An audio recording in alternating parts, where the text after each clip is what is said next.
దళితవాడలో పశువుల సంత పెట్టడం సరికాదని కాంగ్రెస్ నాయకులు నరేష్ మండిపడ్డారు.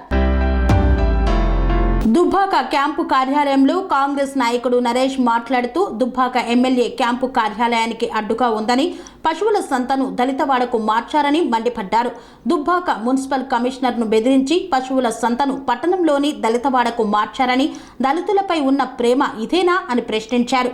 ఈ కార్యక్రమంలో కాంగ్రెస్ నాయకులు తునికి సురేష్, చంద్రారెడ్డి, పలువురు నాయకులు తదితరులు పాల్గొన్నారు. వాడల అభ్యున్నతే మా ధ్యేయమని, దళితులు ఎదగాలని వారికి పెద్దపీట వేస్తున్నామని చెప్పి అధికారం కోల్పోయిన తర్వాత ఈరోజు దళితవాడలో ఏదైతే ఈ బల్రకు సంబంధించినటువంటి అంగడి తీసుకొచ్చి పెట్టారో దుబ్బాక శాసనసభ్యులు 2020లో దివంగత నేత రామలింగారెడ్డి గారు మరణించిన తర్వాత ఈయన దగ్గరికి ఈ దుబ్బాక ప్రాంతంలో ఉన్నటువంటి విద్యావేత్తలు, యువకులు, క్రీడాకారులు అందరం కూడా వెళ్ళినప్పుడు ఆయనే లోకల్లో ఉన్నటువంటి తహసీల్దార్కు ఫోన్ చేసి, ఆర్డీఓకు ఫోన్ చేసి అట్టి లోకల్లో ఉన్నటువంటి స్థలాన్ని క్రీడా మైదానానికి కేటాయించాలని చెప్పిండు. అప్పుడు జరిగిన విషయంలో ఇక్కడ లోకల్లో ఇంటిగ్రేటెడ్ హాస్టల్ ఉంది, మైనార్టీ హాస్టల్ ఉంది, డిగ్రీ కాలేజ్ ఉంది అని చెప్పేసి అక్కడ విద్యార్థులకు అనువుగా ఉంటుంది కాబట్టి, ఊరు మధ్యలో ఉంటారు కాబట్టి ఆట స్థలం కేటాయించాలి. అలాగే ఆయన పార్లమెంట్ అభ్యర్థిగా ఉన్నప్పుడు మెదక్లో ₹1 కోటి పెట్టి ఒక గ్రౌండ్ నిర్మాణం చేసి ట్రాక్ వేసిన, ఆ ట్రాక్ కూడా ఇక్కడ వేపిస్తానని చెప్పిన వ్యక్తి మన దుబ్బాక శాసనసభ్యులు. ఈరోజు అది మర్చిపోయి కేవలం ఆయన క్యాంప్ ఆఫీస్కు అక్కడ ఉన్నటువంటి బలరంగడి అడ్డంగా ఉందని చెప్పేసి ఈరోజు దళితవాడకు మార్చడం జరిగింది. అయ్యా, మీ యొక్క నిజ స్వరూపం ఈరోజు బయటపడ్డది. దళితులంటే నా దళితులు అని చెప్పేసి మొన్నటిదాకా అత్తుకున్నావు. ఈరోజు నువ్వు అధికారంలోకి శాసనసభ్యులుగా గెలవంగానే మా మెడల మీద కూర్చున్నావు, నీ బూట్లతో అనగదొక్కుతా ఉన్నావు.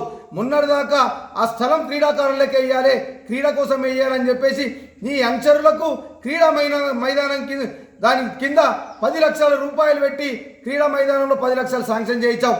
దివంగత నేత రామలింగారెడ్డి గారు అంబేద్కర్ భవనం నియోజకవర్గ స్థాయి నిర్మాణం కోసం అక్కడ అంబేద్కర్ భవనానికి నిధులు సమర్పించారు. ఈరోజు మీరు బలరంగాడు ఎట్లా పెడతారు? మీరు కేవలం మున్సిపల్ అధికారులను బెదిరించి, ఈరోజు కమిషనర్ బెదిరించి అంగడి తీసుకుపోయి అక్కడ పెట్టించారు. కేవలం నీకు అడ్డుగా ఉంది, నీ వెహికల్లకు అడ్డుగా ఉన్నాయని చెప్పేసి ఊరవతలు అంగడి తీసుకొచ్చి ఊర్లో పెట్టినాం. మా దళితులు కనిపిస్తలేరా? మా దళితవాడలో బతికే మేము దళితులం, మేము బయటికి రావద్దా? మేము ఎదగద్దా? ఊరిలో ఎక్కడైనా నువ్వు ఒక ఎమ్మెల్యే, ఒక 100 ఎకరాల జాగా ఉన్నారు. మొన్న 100 ఎకరాల జాగాలో 10% మున్సిపాల్కి ఇచ్చారు. అక్కడ ఆ మున్సిపాల్కి ఇచ్చినటువంటి జాగాలో మీరు బలరంగడి పెట్టుకోవాలి. కానీ దళితులు ఉన్న జాగాలో తీసుకొచ్చి, విద్యార్థులు హాస్టల్ ఉన్న జాగాలో తీసుకొచ్చి ఈరోజు మీరు అంగడి పెడితే ఊరుకునే సమస్య లేదు. రేపు నిన్ను ఊర్లలోకి రానియం, నిన్ను అడ్డుకుంటామని చెప్తా ఉన్నాం, తెలియజేస్తా ఉన్నాం. స్వామి బోధానంద గోసేవ ఆశ్రమం, సైథాపూర్. జ్యోతిష్యం, వాస్తుశాస్త్రం మన పూర్వీకులు మనకిచ్చిన వరం.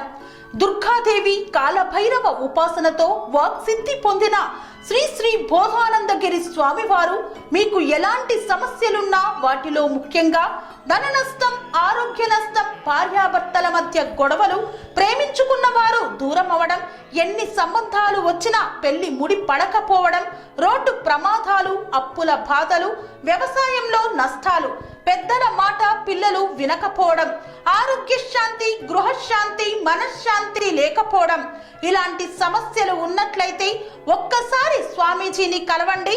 మీ సమస్యలకు తగిన పరిష్కారాన్ని పొందండి. అంతేకాక అన్ని రకాల వ్యాధులకు గోపంచకవ్య మరియు మూలికా వైద్యం చేయబడును. నమ్మకంతో రండి, ఆయురారోగ్యాలతో వర్ధిల్లండి. మా అడ్రస్ స్వామి బోధానంద గోసేవ ఆశ్రమం, సైథాపూర్, వీరభద్రస్వామి గుడి దగ్గర, యాదగిరిగుట్ట. సంప్రదించవలసిన నెంబర్ 9849213754 మరియు 9618034138.